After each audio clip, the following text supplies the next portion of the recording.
Sans fièvre maternelle, une détresse secondaire. Et pendant le transport, il y a des accès de pâleur, donc c'est une infection. Je ne peux pas éliminer. Je peux encore faire aussi. La totale. Il a combien d'oxygène là sur son... Là, il a 30%, il a 100%. D'accord, il est bien. On va faire des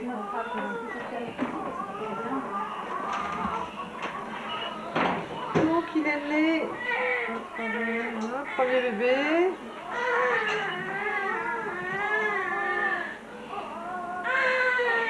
Césarienne, je sais pas pourquoi. Détresse respiratoire à 3 heures de vie.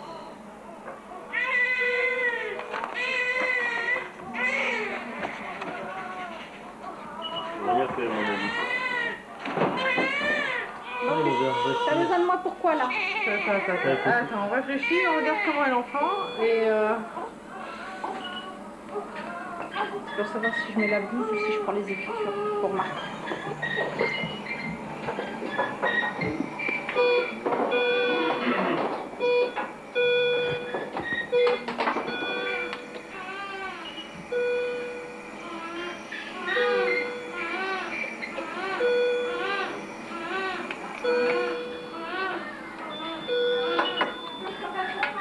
il n'a pas chaud. Non. Il n'a pas chaud. Si, Il a les mains sur le ventre. Sur le ventre. Faut te mettre sur le ventre.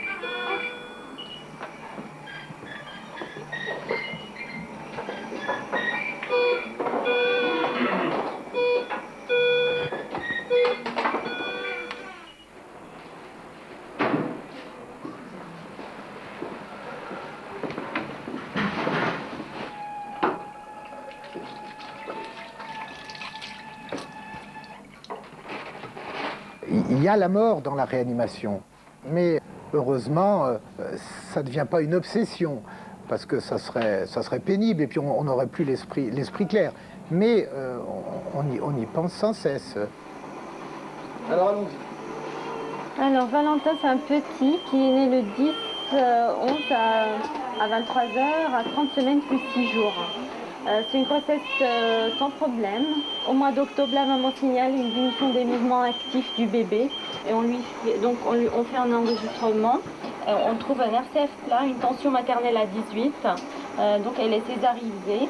Il y avait un liquide teinté, un Apgar 1 à la naissance. Poids de naissance 1,210 kg. Intubé à M3 de vie par le SAMU. Et a reçu une dose de Curesurf. Et il est transféré à Saint-Michel après. Donc, souffrance fœtale aiguë, état de mort apparente, détresse respiratoire néonatale, maladie des membranes hyalines. Voilà. Du point de vue cardiaque, donc il est resté stable. On a quand même passé un peu de dopa. Et là, il avait 10 gamma kilos jusqu'aujourd'hui. Aujourd'hui, on diminue les doses. Il aura 5 gamma kilos. Il a des bruits, hein. Il a des bruits, là. Hein. Hier, il n'y en avait pas. Là, il a des bruits. Puis il a fait des selles, même spontanément. Là, je l'ai mis en VSPEP, il est assez content. On a diminué bien le... Bon, demain, Florence, demain cathé. Parce que là, il a un cathé ombilical qui est juste à l'entrée de l'oreillette, c'est pas mal, mais on peut pas le laisser éternellement. Il y a un ventre qui est pas mal. Ben, il faut leur mettre l'albumine et tout ça, oui, s'ils veulent, oui, on peut mettre. On va le transfuser alors. On le transfuse quand? Je vais le transfuser aujourd'hui. D'accord. Il a le ventre qui est beaucoup mieux. Il n'a plus de gros foie, il n'a plus de défaillance cardiaque. Il reste avec un cœur un petit peu étalé sur la radio. On sent bien son foie là. Vraiment, voilà. Bon, bah c'est bien.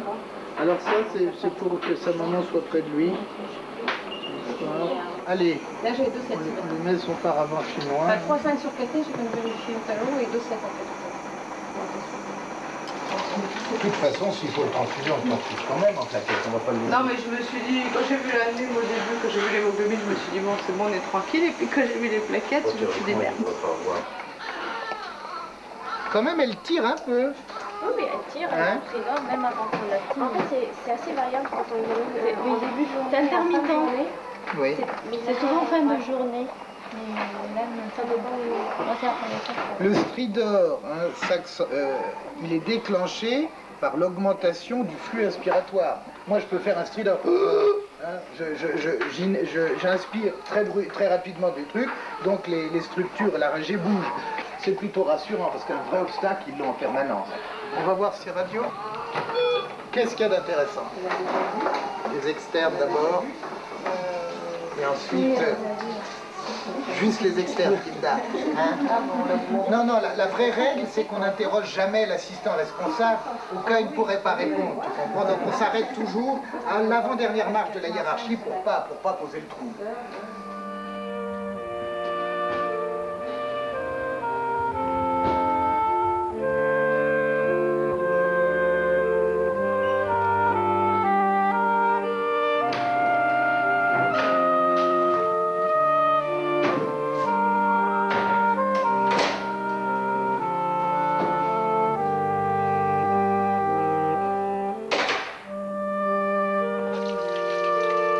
On connaît la fragilité des enfants, on sait que ça peut aller mal très vite, en permanence. On sait qu'il faut rester vigilant, sans que ça soit vraiment une angoisse. Mais dès qu'il y a un bébé qui va un petit peu plus mal, même si c'est pas catastrophique, tout de suite on se dit « Ouh là là, qu'est-ce qui se passe ?» Il faut trouver vite ce qui ne va pas pour que les choses n'empirent pas. C'est l'ennemi? La mort? Oui. Bonsoir. Thomas, il a parti de Paris cet après-midi. D'accord. Non, c'est juste pour dire qu'il a eu 23 heures de lipides au lieu de 20 heures. D'accord, c'est tout. Ok. Non, mais le débit, Bien au chaud, là, bien à l'abri.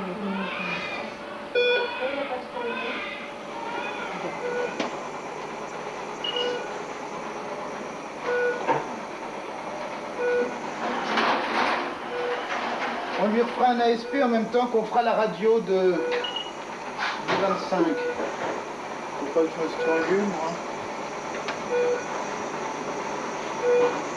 Voilà. Il y a eu des nouveaux?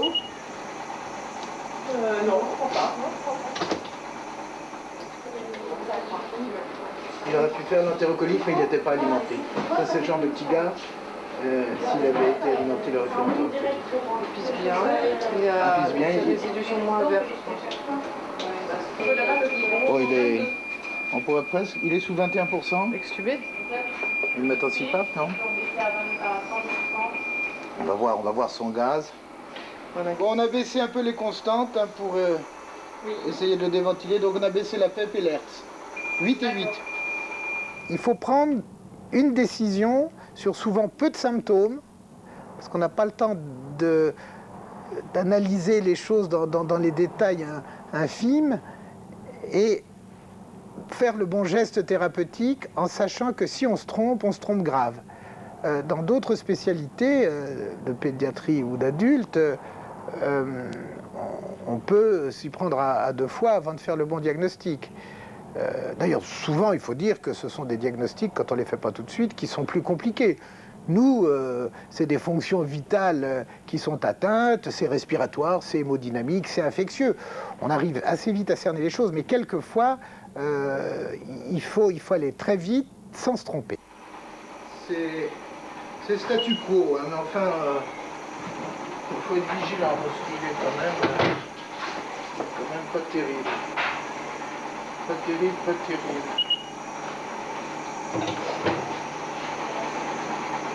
Quand tu le peseras, tu le mettras sous un peu d'oxygène, hein, parce qu'il est quand même assez labile. Il faudrait qu'on ait les radios assez vite en plus. Hein.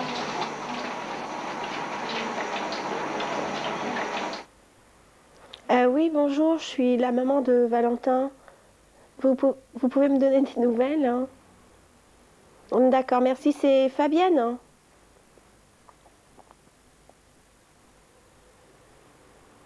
Son poids est stable, hein? D'accord, donc il va bien. Ok, bah, je passerai le voir tout à l'heure alors. Merci beaucoup. Au revoir. Voilà, elle est avec lui, donc l'infirmière, et son poids est stable. On va voir tout à l'heure. Non, mais c'est vrai que Fabienne, c'est son infirmière, et c'est vrai qu'elle est très, très, très, très bien. Dès qu'elle me voit arriver, alors Valentin, t'es content, etc. T'as ta maman et tout. Puis vous, ça va. Bon, ces petits mots-là, on n'a pas besoin de plus quand on subit une douleur comme la nôtre. C'est comme si on éteignait la lumière. Quelque part, il y a un noir en nous, qui s'est établi donc à partir de là. Et ces filles-là, elles ont